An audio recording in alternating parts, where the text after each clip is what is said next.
I would like to introduce you Professor Olaf Groh-Samberg, Professor of Sociology at the Research Center on Inequality and Social Policy, SOCIUM, at the University of Bremen, and the managing spokesperson of our institute.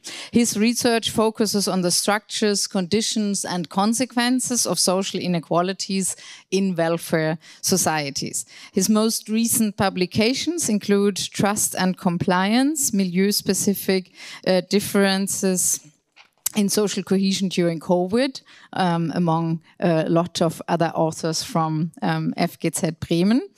The Armut- und Reichtumsbericht-Gutachten, I didn't know how to translate that, and to be specifically mentioned, the article in the American Sociological Review 2019, the relation between inequality and intergenerational class mobility in not less than 39 countries.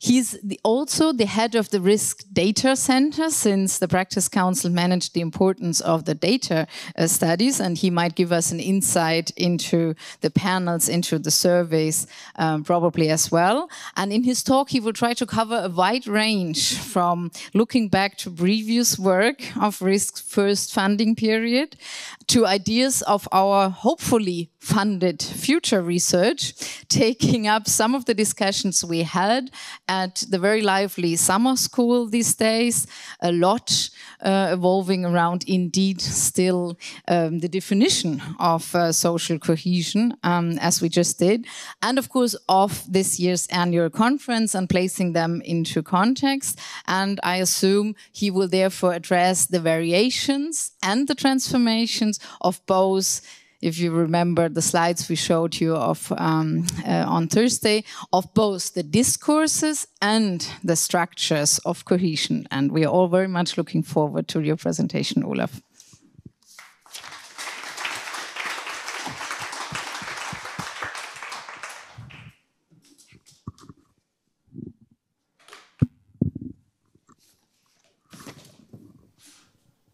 Okay, thanks a lot. Okay, that was the microphone. I take it in my hand. Yeah, thanks a lot, Rebecca, for that kind introduction. And thank you all for being here. It's, of course, an honor and also a pleasure to have the concluding talk for this conference, but it's also a bit of a burden, of course. Yeah, just to lower the expectations, please don't expect from me a concise talk with new insights and a clear argumentation. What I wanted to do is what Rebecca already introduced, in a way to look back and to somehow also look ahead, and then kind of situate the conference within the stream of our work. And I have to say already at that point, also a big thank you to all the presenters and discussants of this conference. I mean, as always when we meet, it's always really inspiring and exciting to see how rich the research is that we are doing here.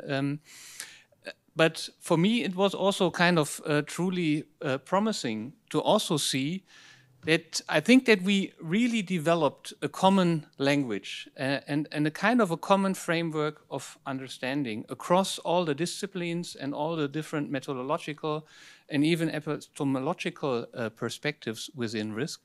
So yeah, I think that this is really something promising, and that's why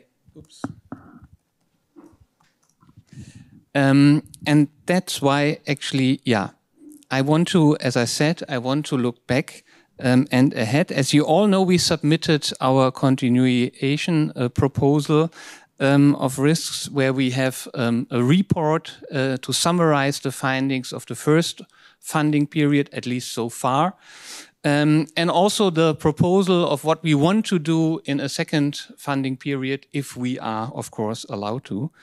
And I don't, of course, want to summarize all the results there. That's nearly impossible.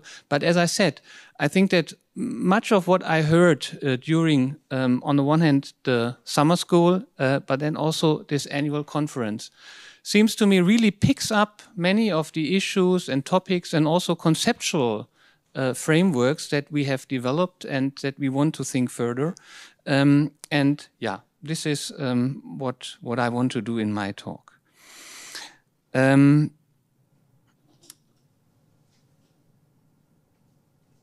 Yeah, and as also already introduced by Rebecca, I kind of use the major distinction between social cohesion as a discourse, or between our two epistemological perspectives on social cohesion as a discourse on the one hand, and as a kind of a structure that we can empirically observe and measure on the other hand. And I start with the discourses of social cohesion. And as you all know, and also Matthias Midell highlighted it in his opening speech, at the beginning there was this simple word, gesellschaftlicher Zusammenhalt, which I also for the moment translate as social cohesion.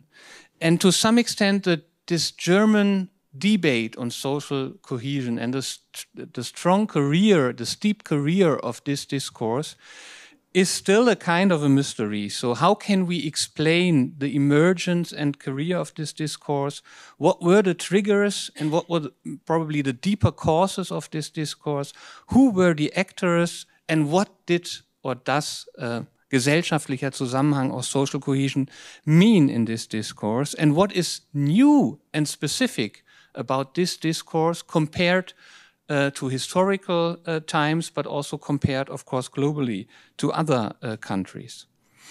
And to answer this question had become even more difficult with, on the one hand side, the transformations and diffusions and reinterpretations of that discourse in the course of the series of crises that we had in the past few years.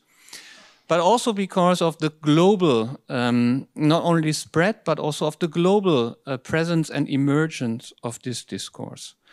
The working hypothesis for this conference is that social cohesion has become a globally guiding concept. And Matthias Midell in his keynote has substantiated this hypothesis by spelling out the wider semantic field, as he called it, of social cohesion.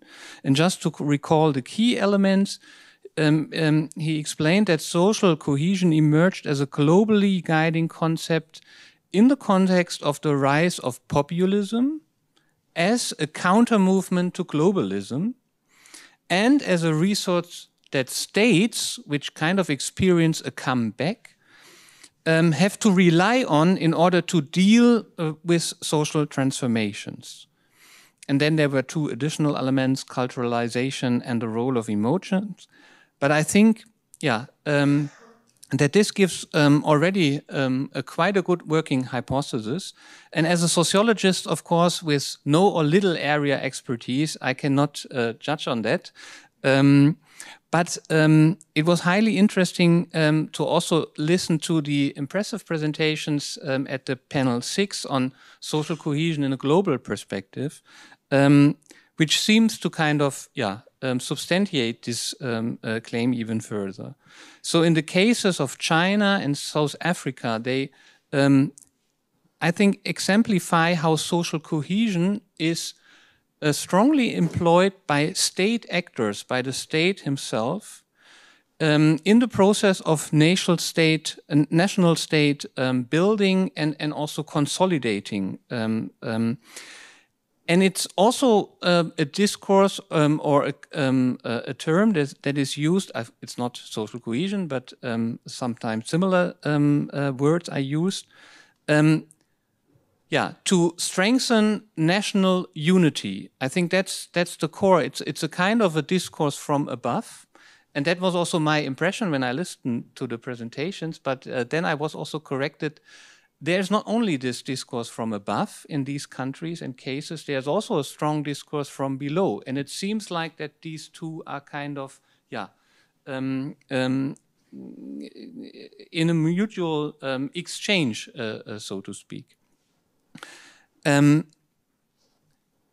And I think that also resonates well with Stefanie Schüler-Springorum's keynote about the historical case of Germany, where she showed, the process of nation, of uniting a nation. And then we saw by Ursula Lehmkuhl the exciting story of Canada, which seems to be a special case, where multiculturalism has such a strong importance. The contextual variations, but also the similarities of social cohesion discourses and practices across the globe obviously provide a very powerful research agenda and perspective. To some extent, I'm unfortunate that I could not attend the panel on the Francophone space, as I was involved in a parallel panel. And I'm also, as I said, not the right person probably to draw strong conclusions to the German case, but nevertheless, let me try to do that from my perspective. So with the German discourse of social cohesion, as also documented in our report on the funding period, on the first funding period, the German discourse of social cohesion can also be characterized as a discourse from above, or maybe even more so as a discourse from the middle. And as you might remember from a critical Foucaultian governmentality perspective, as put forward by our, I can say, critical friend and prospective RISC member Stefan Lessenich, but also the analysis of Albrecht Koschorke have highlighted that the social cohesion discourse can be interpreted as a kind of a governmental strategy of the established middle classes and state elites to kind of discipline, on the one hand, if you may so, the dangerous classes of a right-wing mob, on the one hand side, and then on the other hand, the progressive left-wing forces who, in this view, might have provoked a cultural backlash movement with their exacerbated claims, for instance, for gender diversity or for anti-racism. So that's one interpretation, which however, did not go uncontested also within RISC. So also from an empirical perspective, I think we could clearly show, also based on the data of our pilot study, that social cohesion is not just a claim that is made within the middle classes or even the upper classes. Rather contrary, it's more even the lower classes, also disadvantaged groups, and that's similar to the cases also of South Africa and China, as I learned. This claim is also taken up by disadvantaged groups, even though it might be in the beginning a discourse from above. And this, of course, does not render the critical perspective on social cohesion obsolete, but I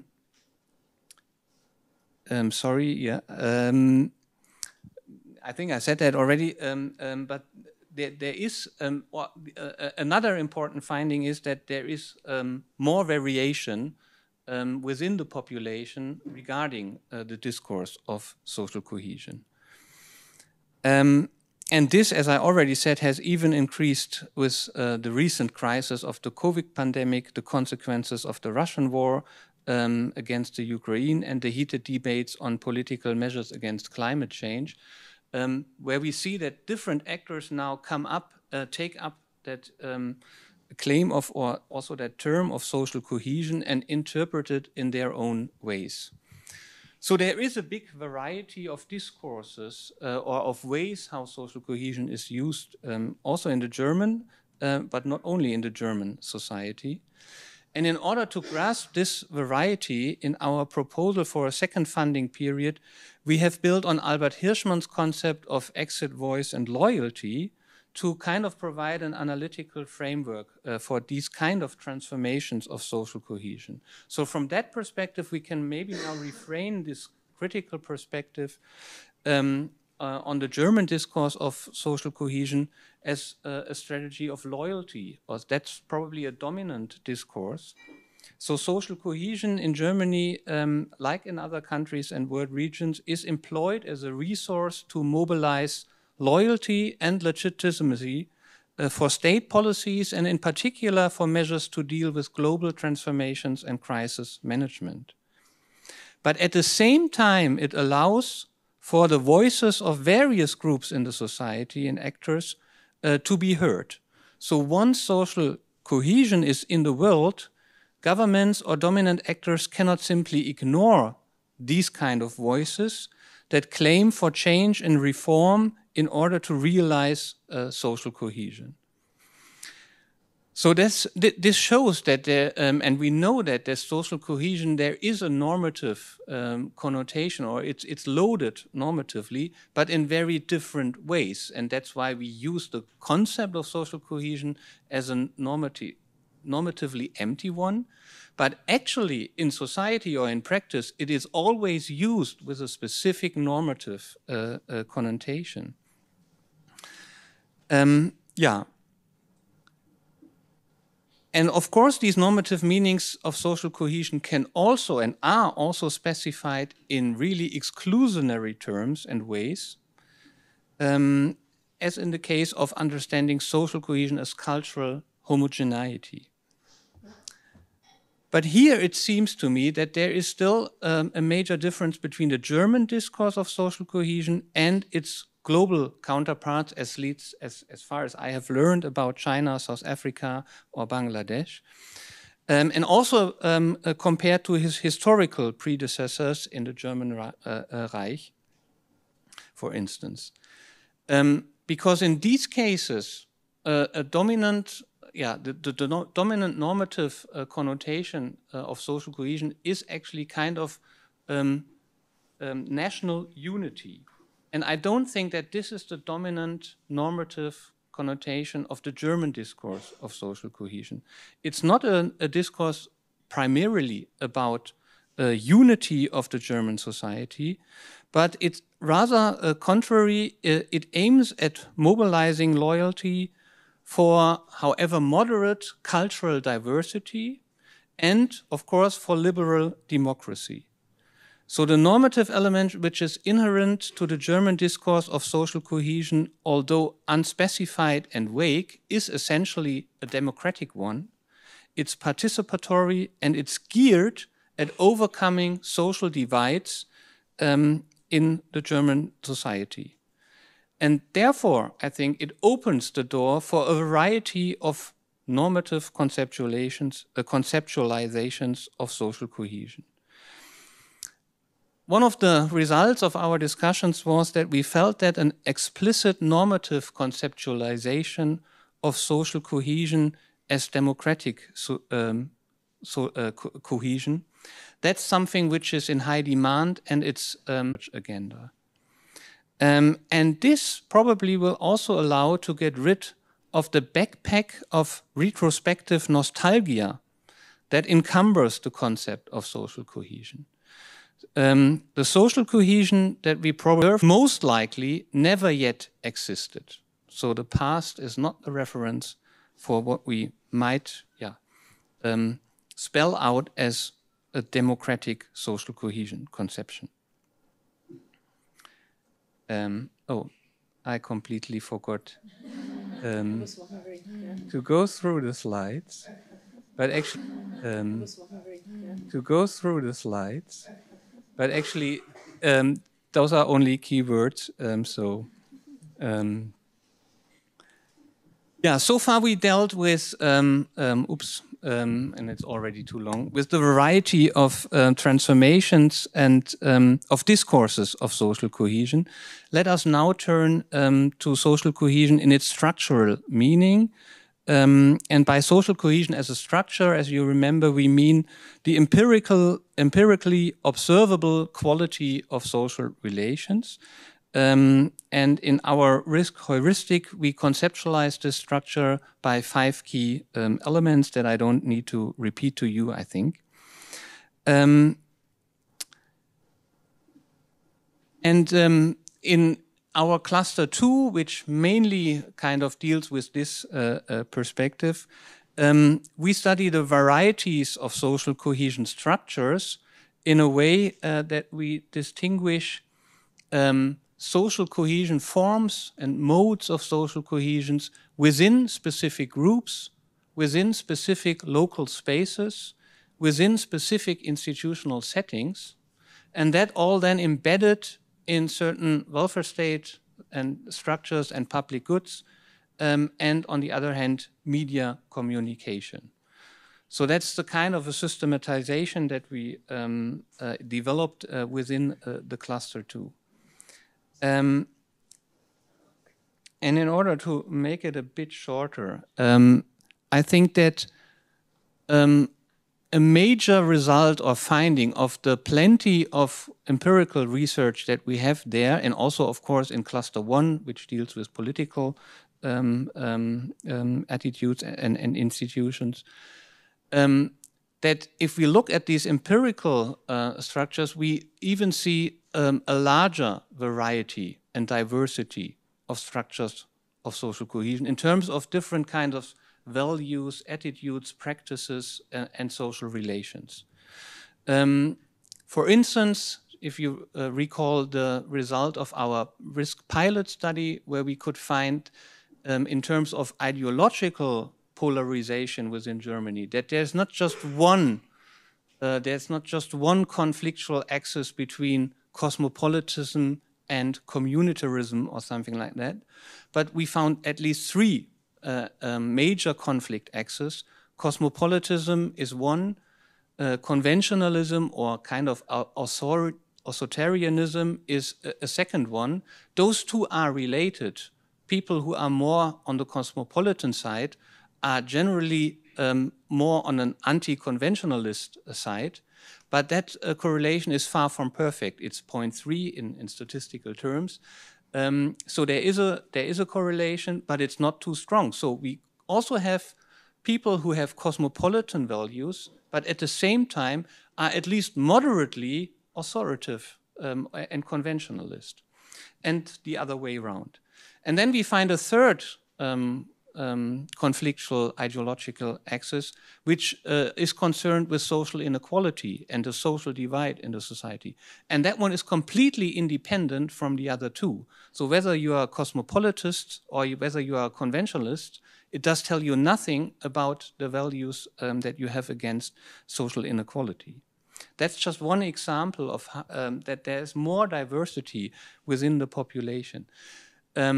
And also, just as an announcement again, we are working on our first social cohesion panel report, which has a focus on social networks, and I'm not allowed to kind of spoiler any of the results. But here again, and I may also refer to the research that I'm involved in at Bremen, but also Tim Schröder and Anne Speer, and they presented it at the summer school.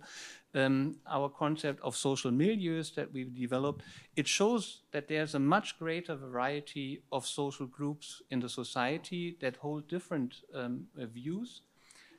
We can see that the kind of the main pattern of a division between cosmopolitists and communitarianists, or however you call them, yeah. So the progressive kind of values on the one hand, and then the authoritarian ones on the other hand.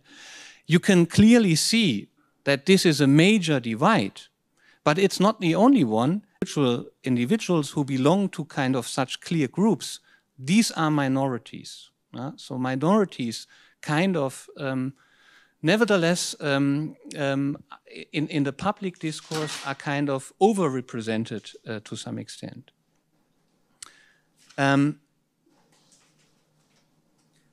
Now this leaves us, or this leads us then, if there is such a variety of modes and forms of social cohesion within a society like Germany and others probably as well, then this kind of begs the question, so what is about the social cohesion at the overall societal level? And I would like to call that societal cohesion. And I would also propose that societal cohesion should be conceptualized in a different way than we conceptualize social cohesions within, for instance, certain groups or local spaces.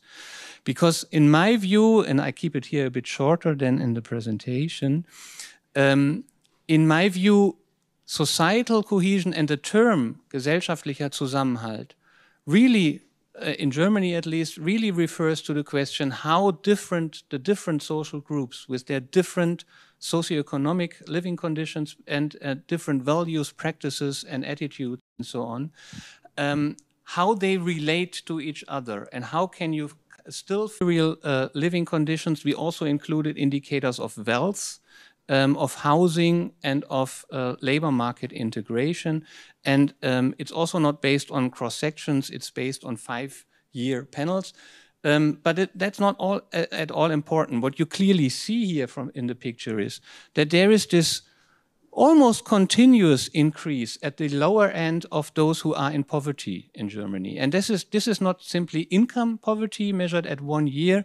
This is really kind of a severe poverty in terms of income, wealth, housing, and labor market, and for several years.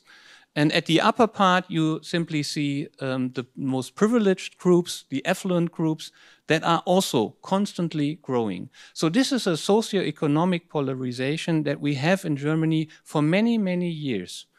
And I kind of would call this a cold polarization, because I think that this kind of polarization is not referred to so often in the public discourse. Yeah, the main discourse is concerned with this cultural identity, politics, and so on. Of course, there's always a reference to socioeconomic inequalities within this, but I think that they are really much stronger and should be and could be much more emphasized. Of course, I'm an inequality researcher, and that's my very subjective position here. And I also see that I'm completely over time. But just let me exemplify one thing, because we also talked about with Thomas Krüger about how can we address certain parts of the population, and what, so for our transfer, but it's also, of course, for our research relevant. So what are the groups in the society that we really focus on? And it's important to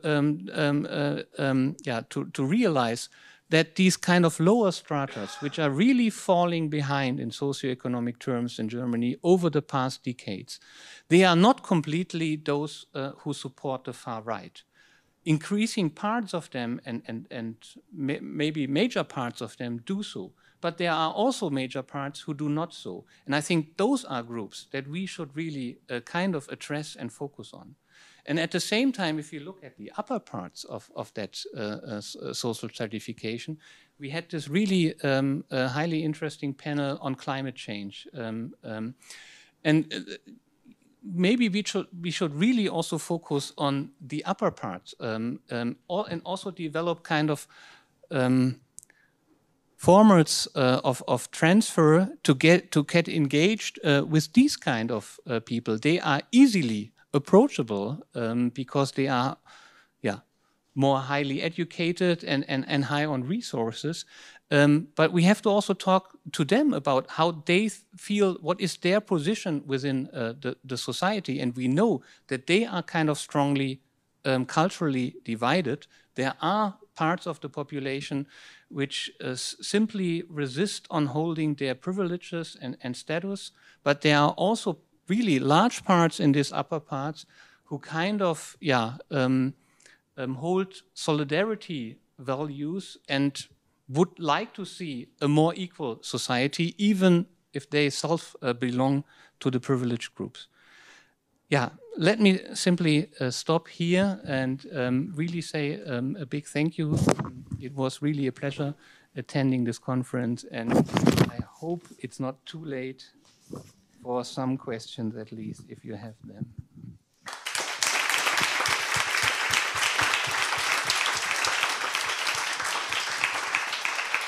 Well, first of all, thank you so much, Olaf, Olaf, to you for guiding us through indeed a couple of conclusions already, and we know that there's more in your presentation than we got to hear now.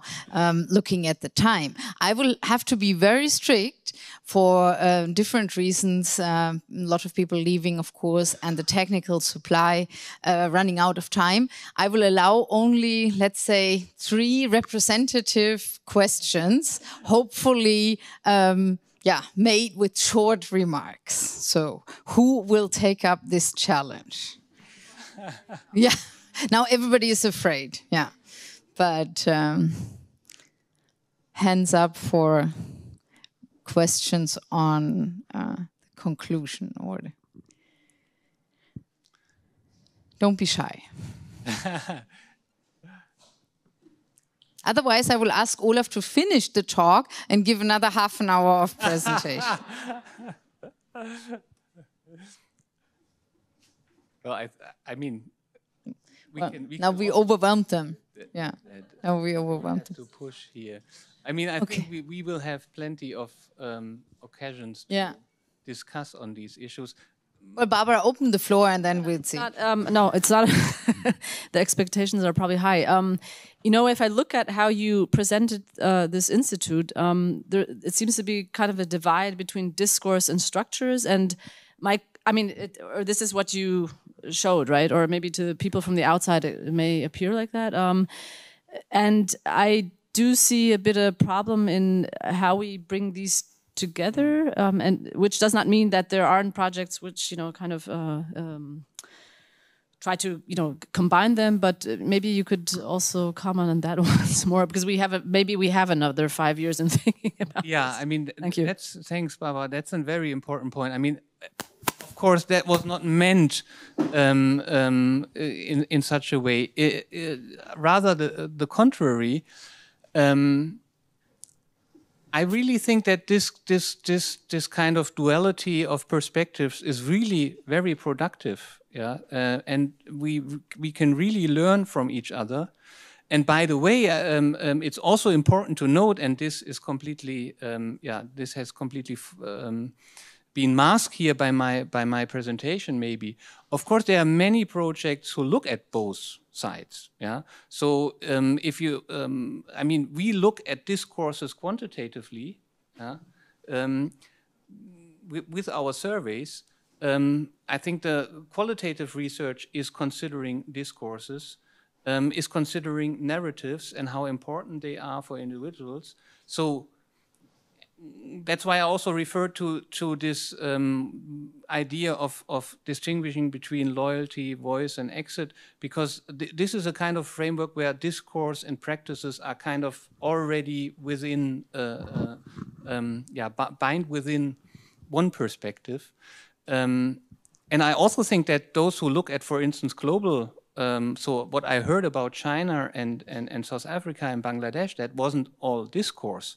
That were all also kind of structures and political systems and social structures and so on. So I don't think that there is a strong divide.